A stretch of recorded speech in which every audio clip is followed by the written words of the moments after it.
Hello and welcome to Event Trends by Eventify. I am your host, Kevin Rosenquist. This is part of the Event App Playbook. One topic, one insight, one thing that makes your event app sharper and your next event stronger. Let's talk about engagement. But before we go anywhere, I want to challenge how most planners think about it. Because most of us treat engagement like a content problem. Better speakers, tighter agenda, more networking time. And look, those things do matter. But they don't explain why two events with almost identical programs can feel completely different. One has energy, people are moving, talking, buying in, and the other feels like everyone's just wanting to leave. The difference isn't the content, it's the psychology underneath it.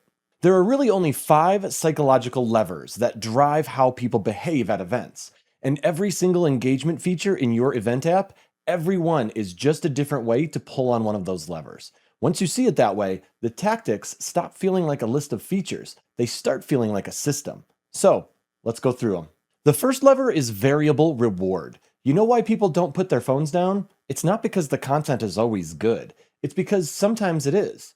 That unpredictability, that maybe the next scroll will be interesting, is what the brain can't resist. It's the same reason casinos work, and it's the same reason leaderboards work at events. When you reward attendees with points and badges for visiting exhibitors, attending sessions, or connecting with people, you're not just making things fun. You're plugging into a reward loop that's genuinely hard to ignore.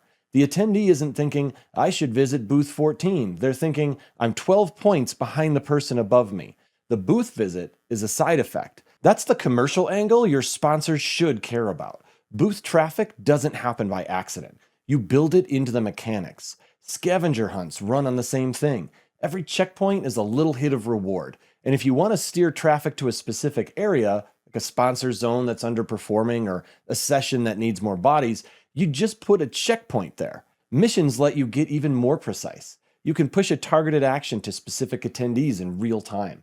A sponsor lagging on booth traffic at noon on day 2? Push a mission. Done. One thing worth saying, this lever has a ceiling. Over-engineer the gamification or make the rewards feel pointless, and the whole thing collapses. The mechanic has to feel fair. The prize has to be worth chasing. That calibration is yours to get right. The second lever is belonging. People are tribal. We're wired to look for signals that we're part of something, that we matter to a group.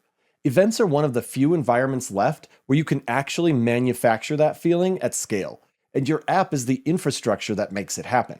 Social walls are the most visible piece of this. When an attendee posts about your event and sees it show up on a shared display in front of the room, 2 things happen at once. They feel recognized, and they feel like they're part of the story. That's a powerful combination. It also means every post is reaching audiences you don't own. Authentic content coming from real people. That's earned media, not paid. But the trap is assuming it happens on its own, because it doesn't. Without a clear incentive and a visible display that actually rewards participation, most people won't bother. Build the mechanic in from day one. Networking games work the same way. 2 truths and a lie.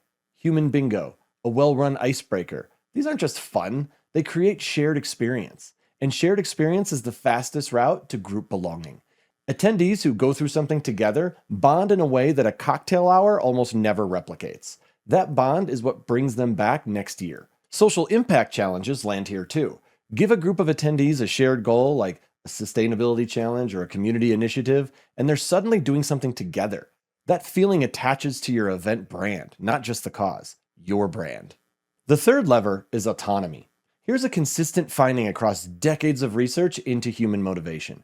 People disengage when they feel controlled and lean in when they feel like they're making real choices. At events, the enemy of autonomy is the generic experience, a one-size program, content that isn't relevant to any particular person, a networking floor where you're on your own. AI-powered matchmaking tackles the networking layer. A room of 500 people is genuinely overwhelming.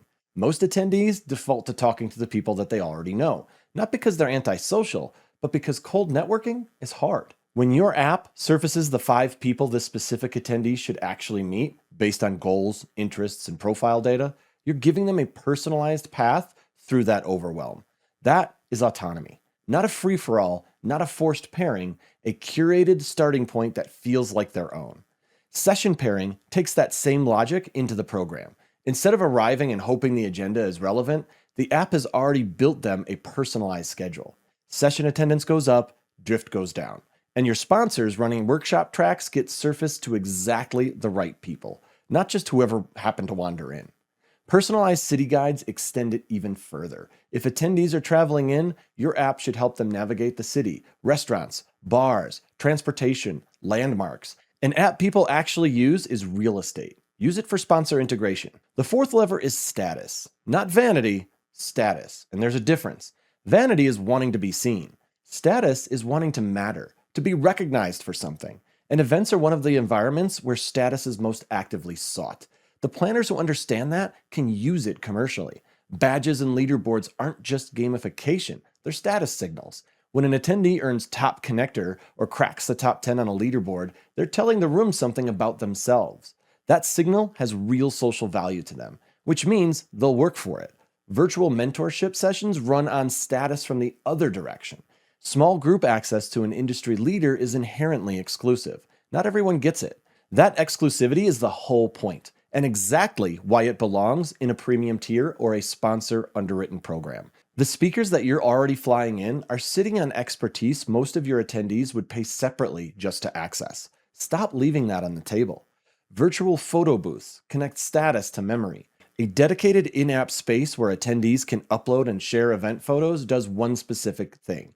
It makes people feel like they were part of something worth documenting. Add a sponsor frame or branded filter and you've turned attendee behavior into a distribution channel. They're doing the legwork because it serves them. The fifth lever is friction removal. This one is less about motivation and more about what quietly kills it.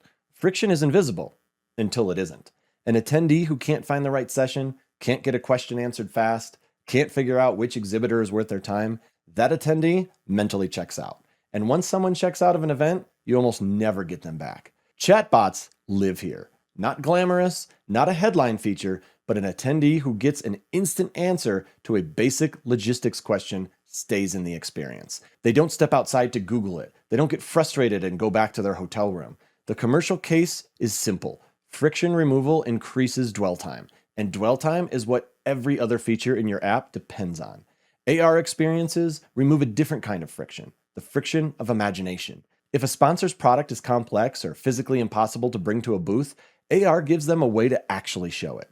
Interactive product tours, virtual environments, even overlay on physical signage. These are the things attendees photograph and share. Sponsor and exhibitor showcases apply the same principle at the program level. A dedicated session with live demos and real-time Q&A removes the friction of the cold booth visit. An attendee who chooses to attend a showcase is already a warm lead. If you're not packaging that as a premium tier, you're undervaluing it.